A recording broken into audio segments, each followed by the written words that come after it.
Bismillahirrahmanirrahim.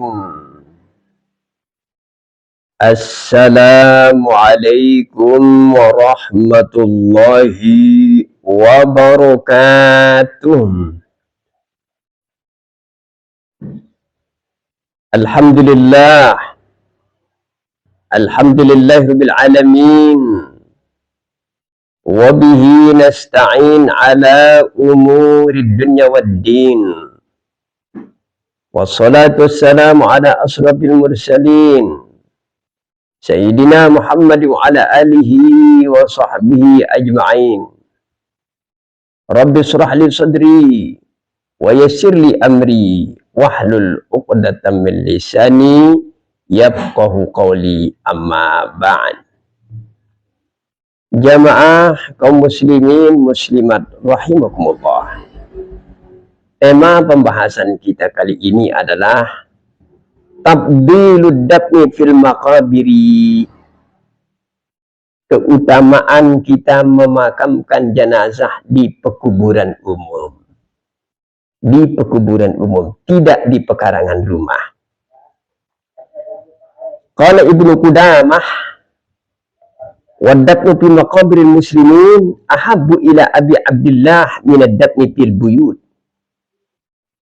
Ibnu Qudamah memberikan penjelasan, memakamkan di pekuburan umum itu bagi jenazah orang Islam lebih disukai oleh Rasulullah Sallallahu Alaihi Wasallam daripada di rumah.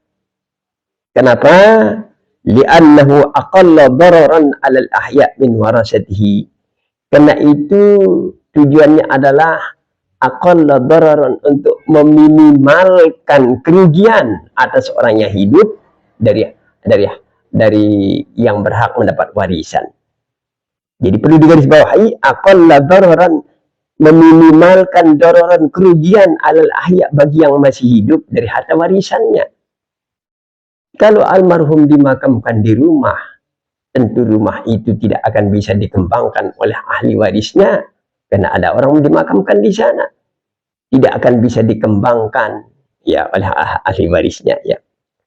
Wa asbahu bimasakinil akhirah wa aksari liddu'a lahu wa tarahum alaih, dan lebih mendekati kepada suasana alam akhirat. Wa asbahu bimasakinil akhirah, lebih mendekati kepada suasana alam akhirat kalau kita memang dimakamkan di pekuburan umum. Kenapa lebih mendekati urusan akhirat, suasana akhirat? Ya karena banyak orang tidur di sana, banyak orang dimakamkan di sana. Beda dengan orang yang dimakamkan di rumah, hari-hari dilihat oleh anaknya, oleh menantunya dan sebagainya ya. Wa aktsaru liddu'a lahu wa tarhum alaih, dan lebih banyak untuk didoakan almarhum itu. Lebih banyak untuk didoakan, lebih banyak mendapat rahmat Allah Subhanahu wa taala. Wa lam yazil as-sahabah wat tabi'un wa man ba'dahum yuqbaruna fi as-suhari. Senantiasa para sahabat dan para tabi'ut tabi'in ya, dan generasi-generasi sesudah mereka itu selalu dikuburkan di as-suhari, di padang pasir. Mungkin pada masa itu tempat pekuburan umum di padang pasir, selalu mereka dimakamkan di sana ya. Ma'asyiral muslimin jamaah rahimakumullah. Fa in qila, jika dikatakan pan Nabi sallallahu alaihi wasallam kubira fi baitihi, kenapa Nabi dikuburkan di rumahnya? Kalau ada pertanyaan seperti itu, kenapa Nabi dikuburkan di rumahnya? Itu khususiat kepada Nabi Sallallahu Alaihi Wasallam. Itu keistimewaan pada Nabi Sallallahu Alaihi Wasallam. Karena di dalam hadis Nabi, di mana Rasul-Rasul Allah itu diwafatkan, maka di situ juga dimakamkan. Beda dengan orang-orang pada umumnya. Di mana Rasul-Rasul Allah itu diwafatkan, dicabut nyawanya oleh Allah, maka tempat itulah menjadi tempat pemakamannya. Itu sabda Nabi Sallallahu Alaihi Wasallam. Ma'asyiral muslimin jamaah rahimakumullah. Wa qubira sahibahu ma'ahu. Nabi dikuburkan dengan sahabat-sahabatnya yang sesuai dengan izin Nabi Sallallahu Alaihi Wasallam. Dan kami katakan, qalat Aisyah, berkata Aisyah, innama fu'ila zalik li'alla yattakhidu qabrahu masjidan, supaya Jangan mereka menjadikan kubur Nabi itu sebagai masjid. Rahul Bukhari. Lianna Nabi SAW kana yudfanu ashabu bil baqiyah. Wa fa'alahu awla min fa'li ghairih. Wa innama ashabu ra'au takhsisu bizalik. Wa li'annahu ru'ya yudfanu al-anbiya haitsu yamutun. Sesuai dengan keterangan tadi. Dimakamkan para nabi-nabi Allah itu haitsu yamutun, di mana mereka meninggal. Ya. Kalau mereka meninggal di kebun, tentu dimakamkan di kebun itu. Kalau mereka meninggal di satu tempat, tentu dimakamkan di tempat itu. Tidak pada tempat-tempat yang lain. Itu khususnya pada nabi-nabi Allah. Ya. Karena nabi Allah itu adalah merupakan pilihan Allah Subhanahu wa taala. Itu yang pertama. Yang kedua adalah wasyanatun lahu an kasratit turaq. Untuk menjaga mereka dari banyak dilewati orang kurang adab. Ya. Melewati, melangkahi kubur-kubur nabi kurang adab. Ya. Jadi dibedakan dengan yang lainnya. Ma'asyiral muslimin jama'ah rahimakumullah.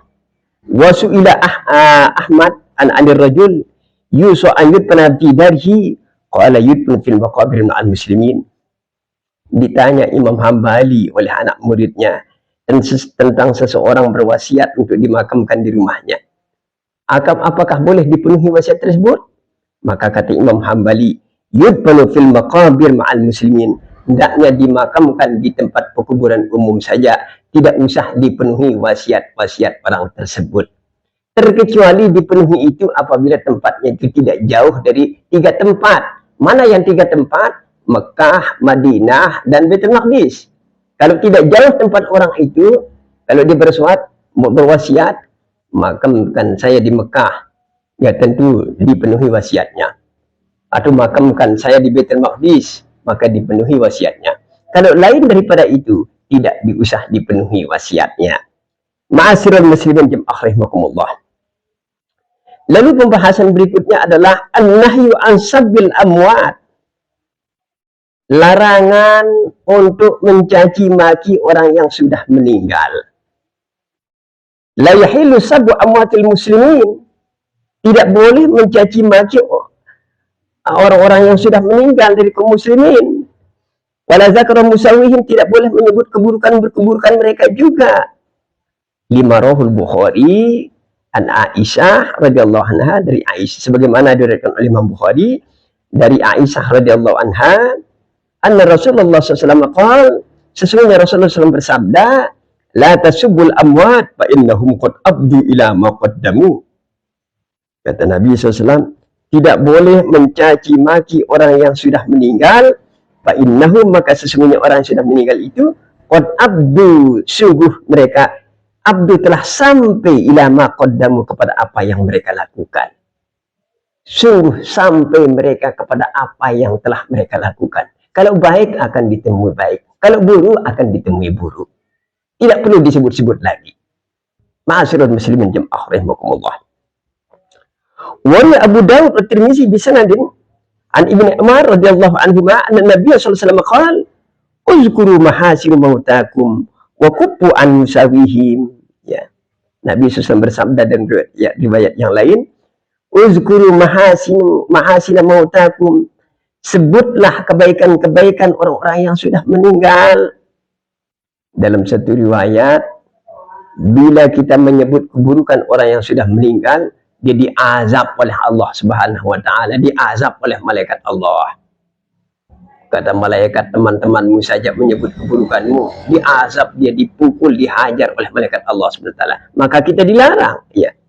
Uzkuru mahasina mautakum, sebutlah kebaikan-kebaikan orang yang sudah meninggal, wa kufu an musawihim, tutuplah dari segala keburukan-keburukannya. Hanya Allah yang tahu. Ma'asyiral muslimin jama'ah rahimakumullah. Amal muslimun al-mu'linun bi fasqin aw bid'atin aw amalin fasidin fa innahu yubahu zikru musawihim idza kana fihi maslahah tad'u ilaih. Adapun orang-orang Islam ini, ya, digarisbawahi, amal muslimun, adapun orang Islam, al-mu'linun, yang terkutuk, yang terlaknat. La ilaha illallah. Terlaknat dengan apanya? Dipaskin dengan kefasikan.